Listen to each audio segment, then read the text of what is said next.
On the planet of the gods, Broly steps up to Beerus. Taking on 2 Saiyan gods wasn't enough, so he's going straight for the real god. This is an animation done by UHG Animations, and it's a really cool fight between Beerus and Broly.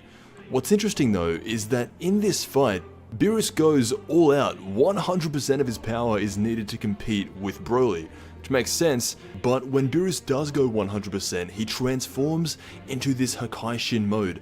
It's very similar to when Toppo first became the god of destruction in the Tournament of Power. When he first embraced becoming a god, his entire body transformed. He got these tribal tattoos and he had this aura around him.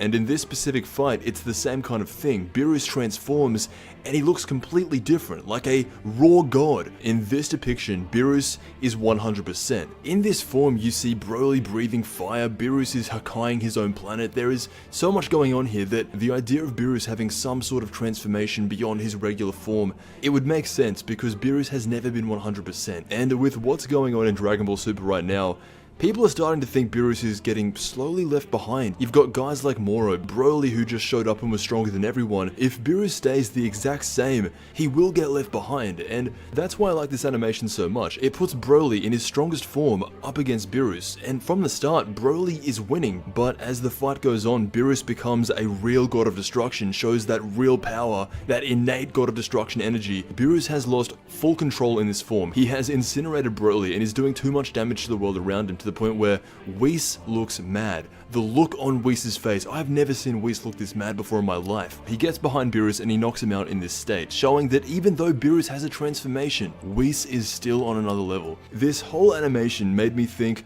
why didn't Beerus fight against Broly when he had the chance? He was there as Broly was on Earth.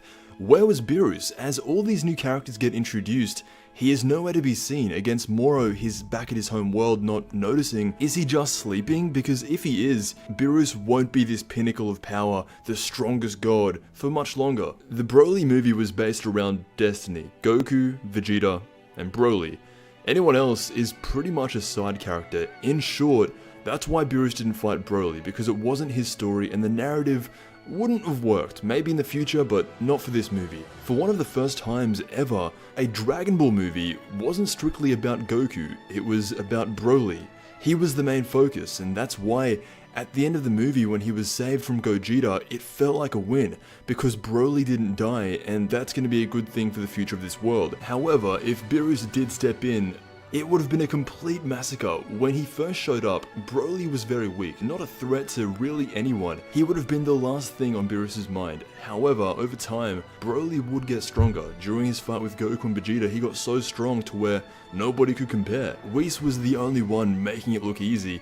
He was able to dance around him casually with his default Ultra Instinct. In fact, Whis was so powerful, he was able to dodge Gogeta's instant transmission. But what about Beerus? For someone who's never gone 100% and had a premonition of a Super Saiyan God seeking out a fight, he for some reason didn't want this one. Throughout this entire thing, he didn't even watch. He didn't want to be there. It's strange because Beerus does like to fight. He's a god of destruction and he had a whole premonition about it, and that's how he met Goku. So why, when Broly showed up, Beerus didn't want anything to do with him? The only thing Beerus did was babysit Vegeta's kid, retiring Piccolo out of a job. Beerus wasn't interested in fighting Broly or even watching.